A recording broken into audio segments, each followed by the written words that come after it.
Hello. It's time for another video in the Bhagavad Gita series.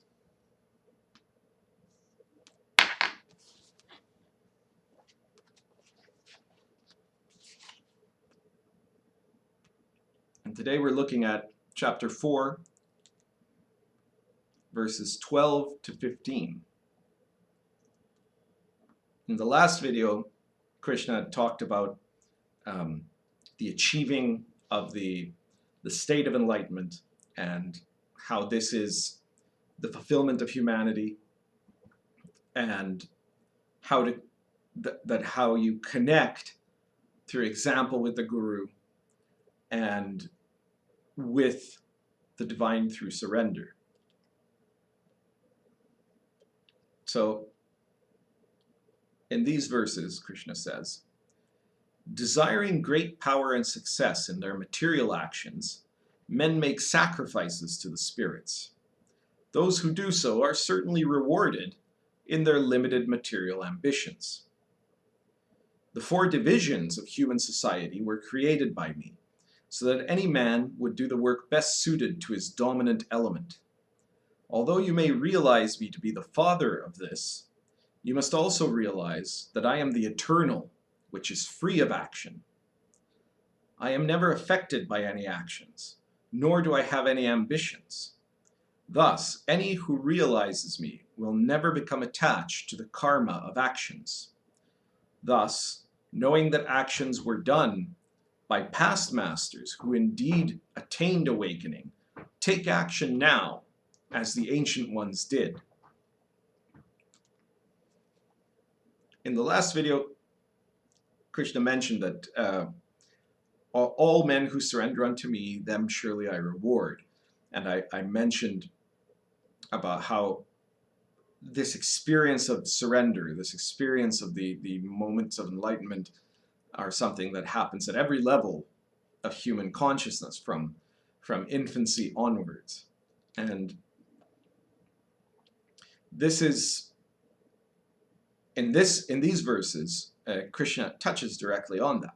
So he talks about, first, people who want power and success in their material actions, right? That people that desire this will make sacrifice to spirits. By spirits here he means beings or levels lesser than that of divinity, right? Than that of the highest of enlightenment. So he's talking about people who have ambitions, worldly ambitions, and how a person can direct that seeking for union, that seeking for divine love, into achieving things in the world. And he says this is limited, and it is limited.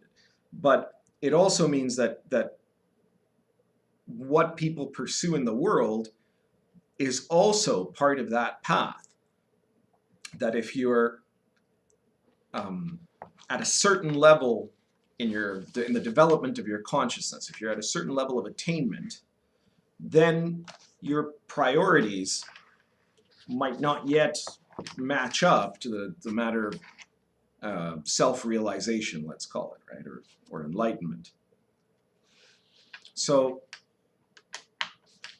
does that mean you're cut off completely from the spiritual realm? No, but it means that your interests and your activities are going to be directed to small things, to ultimately petty things.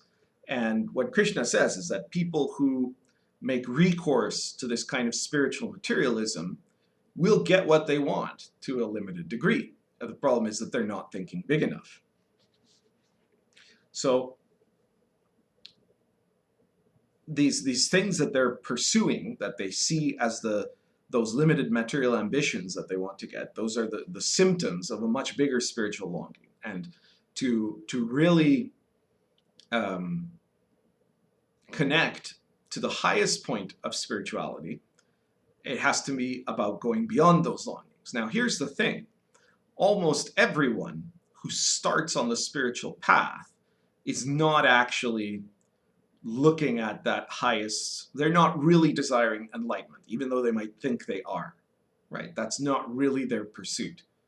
I mean, there's obviously some people that get involved with certain types of spirituality because they want to get something. And this goes all the way from the level of, the guy praying that his football team will win the big game, to people who are interested in the occult for the purpose of becoming wealthy, becoming powerful, getting revenge on their enemies.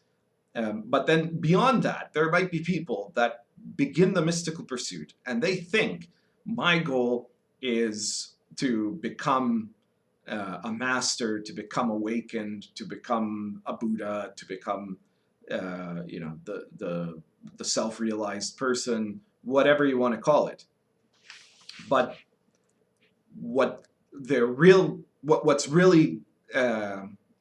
trying to connect to there is not enlightenment, as we've covered in previous chapters and in previous videos, but their projection of what they imagine enlightenment is and what they imagine enlightenment will give them.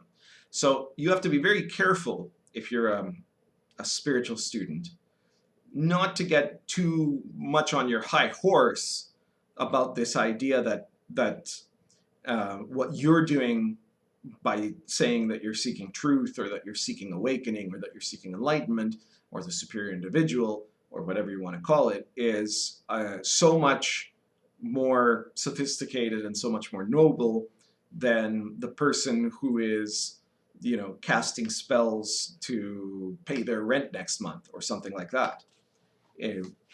When Krishna talks about the 4 divisions of human society here, he's talking about the caste system in India. But it should be noted that in early periods, the caste system was not as rigidly defined as it was in the later periods of Indian civilization. So we tend to think of the caste system as it is now, or as it was especially before the birth of modern Indian state, which were these kind of gruelingly oppressive social classes that you could never get out of, and that were determined by birth. But in fact, there's some evidence that in the period where Krishna was teaching, when you were looking at the Vedic or late Vedic system, the castes were somewhat more malleable. I'm not saying that it was just a free-for-all, right? Because that's also a misinterpretation of history. But that there was this idea that certain people could ascend or move to other castes, or descend to other castes, depending on their virtue. In any case, he's using this mostly as a kind of parallel to the idea of the terrestrial elements. So he's saying these 4 divisions of society were created by me so that any man can do the work best suited to his dominant element. So that there was the caste that were the worker caste, there was the caste that were the creative caste, you could say.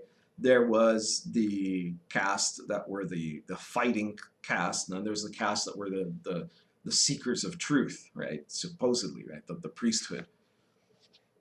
And at the same time, he then starts talking about something else. He's talking about a 5th element, or what you could call the celestial element.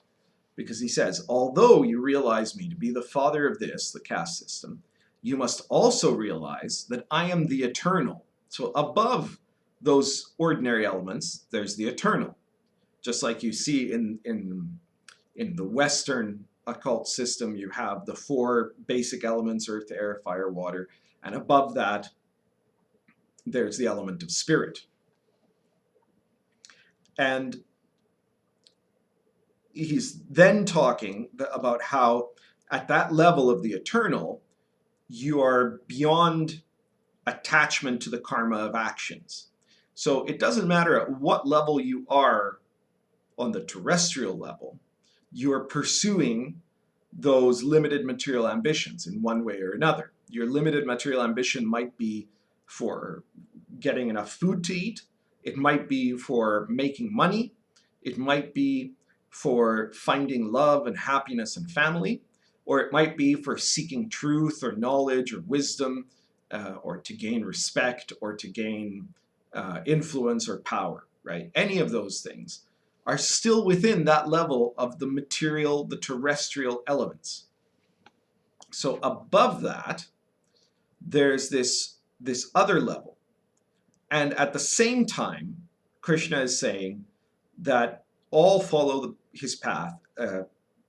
He said in verse 11, in every respect. And that what he means to say is that at all of these material levels, there's also that process of the spiritual path.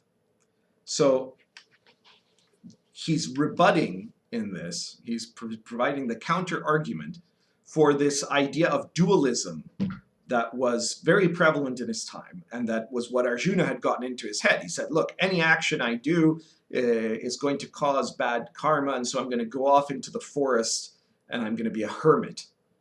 And Krishna is saying, no, whatever you're doing action, right? So it doesn't matter. There's no way you can escape action. You are part of the terrestrial elements. You're what's manifest, right? There's earth, air, fire, and water in you. It doesn't matter. There's no way to escape that. And in fact, escaping that is counterproductive. What you have to do is fulfill your will as a material being, as a manifested being in the world. And if you fulfill that true nature within yourself, that's the way to reach that level of the eternal. If you don't do that, then you're still get stuck going around in circles at the terrestrial level. So there isn't this duality of there's all the mundane materialistic things down here, and up here is pure spirit and wonder and joy and whatever, right? And the spiritual goal is not to get away from the material and material action and to get up there into that eternal bliss, because there is no way up there except from here, except from where you are and what you're doing. So he says in the end, knowing that actions were done by past masters who indeed attained awakening, you have to take action now. Take action as the ancient ones did. In other words, you have to figure out how to do the right action. And the right action is the action that reflects your true will, your true nature. You have to fulfill yourself and your place as a human being in this world in order to connect to the celestial. That's all for today. If you like this video, please feel free to share it. Check out the playlist and the other playlists on this channel. And if you're interested in working in a program of spiritual development with me, then check out the playlist, especially of the Yi-Fa Society. And if you find that interesting, get in touch. Thank you.